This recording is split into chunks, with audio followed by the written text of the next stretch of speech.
Welcome back, people, to our weekly technical analysis video. I think it has been really an atrocious week for most of you out there who are actually holding on to all the different Chinese stocks. Essentially, this entire EdTech Saga is really kind of a wake-up call for all you investors out there who are invested in the Chinese stocks particularly. For those of you who do not know what actually happened, please feel free to check out my previous two videos. I tried my best to try to put together all that I know based off my own research and definitely all the different media outlets out there as well. So for those of you who haven't checked it out, please feel free to do so. And I would also like to reiterate why I think it's a very good wake-up call. In my previous video, I did mention about two main points. Firstly, being an investor, if you are aligned with the Chinese Communist Party regime's interests and their goal, I don't think you'll be doing very badly. And secondly, I think it's also a good time for us to reflect. And for those of you who are actually holding into different equity positions in borderline unethical companies such as online gambling, such as drug companies, for example.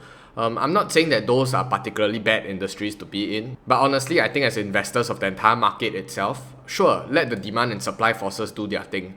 But from the role of the regulators and from the role of the government, I think they play a much more instrumental role in trying to social engineer and in trying to ensure that the society is progressing for the better.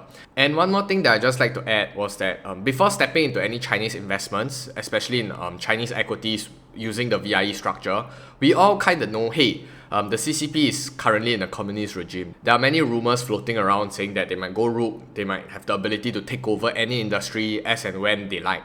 And a lot of the companies have to pay respect to all the different authorities out there in China. And this concern was really felt when the entire EdTech crackdown came through. A lot of all these EdTech companies particularly dropped like a significant amount, like 50 to 70%. I think it's really a good time to reflect for us shareholders to see whether we have the appetite to stomach all these different risks involved. Definitely, if we were to just use our logical sense, we might think that a lot of all these companies are discounted. But Wall Street and the entire stock market isn't dumb. So the discount is there for a reason. Don't think that you are entering at a very cheap price. Because relatively speaking, you might not know what is the actual intrinsic price given all the current market sentiments.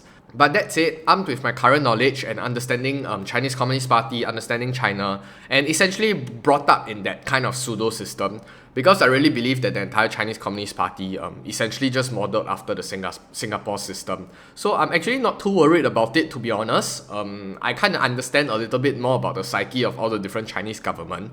They aren't essentially just saying that, hey, let's just invalidate Alibaba. I think we really have to come back down to reality. Dispelling all this different fear-mongering climate that is right now surrounding all the Chinese stocks. Sit down, think about it, look back, look through what the government has been doing over the years, and really just try to empathize their current position. So before I start, I did create a Discord channel, so it's everything related to Alibaba. So for all you bulls and bears out there, you guys are all welcome to join this entire open community. I believe everybody right here is extremely friendly, and for those of you who want to put forth different arguments, you want to discuss, you want to dispute, or you want to even debate any certain kinds of issue, both in the US and China market, you are open to do so. I think everybody will be happy to listen to your viewpoint. So if you are interested, please click in the link in the description box down below to join the entire Discord server itself. On top of that, I've left my referral link for both Tiger and Moomoo brokers. They're essentially both a brokerage firm from China, and right now they're aggressively expanding in the entire world itself. So for those of you who are interested in getting an Apple share, I think the promotion runs till the first week of August. So for those of you who haven't get your free Apple share, what are you waiting for? If you would like more details regarding the entire promotion and referral rewards, please feel free to reach out to me on both the Discord server or just on the YouTube comment section down below. With that, let's get right into today's topic. Now, back to the actual technical analysis video. So as of last week, I did draw this additional yellow line and this blue line. So I did say that these two support/resistance level will be quite interesting to watch.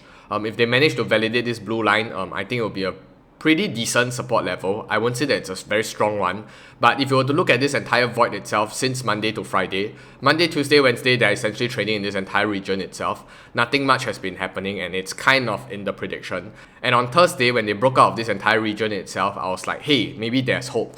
And like the stock market never fails to amaze me, the entire EdTech crackdown really came down hard on all the different Chinese stocks, and they immediately just gapped down in this entire region and essentially closed at around $206.50 on Friday itself. So you can see this entire gap down was really driven by the entire negative market sentiments. Everybody is essentially just throwing all the different Chinese stocks out there. What do you have? Baidu, Tencent, Huya, Tiger, Futu Holdings, and regardless of the kind of industry that you are in, as long as you're holding Chinese related stocks, everything across the board has fallen dramatically. And like how the entire mainstream media put across this entire idea, China is essentially losing their mind, and Chairman Xi was really taking a very hard stance in trying to strip off people's wealth. But I reserve my own comments. So for those of you who haven't watched the previous video, please go and do so to understand more about the context of Asian countries, and more importantly, my own stance and opinion of this entire saga itself. So honestly speaking, if you look at it from a macro view, this is still the entire wedging setup that Alibaba has never managed to broke for God knows how long.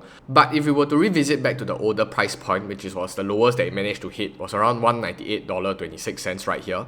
On this day itself, it was really when the storm of all the different scandals came out, like the Didi scandal about how the CCP is in talks behind the closed chambers into invalidating the VIE structure, about how the different US counterparts are also coming hard on all the different Chinese stocks. And right now, if you were to really look at this entire climate surrounding Chinese stocks, it isn't very pretty as well. So am I hopeful that it even stays in the $200 range? Honestly speaking, if I touch my heart, I don't think so. But am I in the business of timing the market? Absolutely not. I don't see too much merit of trying to sell out a stock and trying to enter again at a much lower position, but this is probably because of my own personality. So for those of you who are quite confident about trying to read market sentiments, please feel free to go ahead and do so. But I've tried that strategy before, but I failed more times than I succeeded. So I probably just threw in the towel and stopped timing the market already. So this week, I also wanted to give a shout out to my Discord members. So for those of you who post regularly and all the different technical analysis charts, we can try to kind of learn from each other. So this TA chart was actually contributed by Benedict. So you can see that on a month, if I'm not wrong, this is a month-to-month candlestick, and you can see that this entire uptrend itself, he did say that the lower line in a multi-year upward channel worth betting on, but plan to ride it, as it might take 2 years to reach upper channel. I think given the current climate, it might even take longer than 2 years. And even if you were to trail back up to the upper channel of Alibaba share price, or the supposed upper channel, it's probably also gonna have a very hard time to even reach the previous peak, which was around $320, when all the investors are hugging each other when Ant's gonna IPO. Then again, some of you might ask me, hey, why are you so bullish on Alibaba reaching $1,000 in 2030?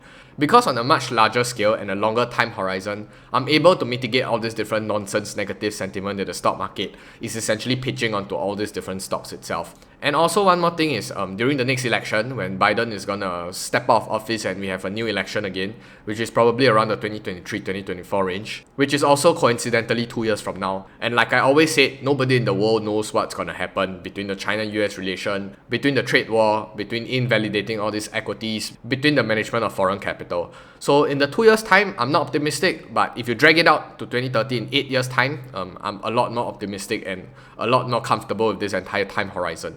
Next, another TA contributed by Chief Fapping Officer.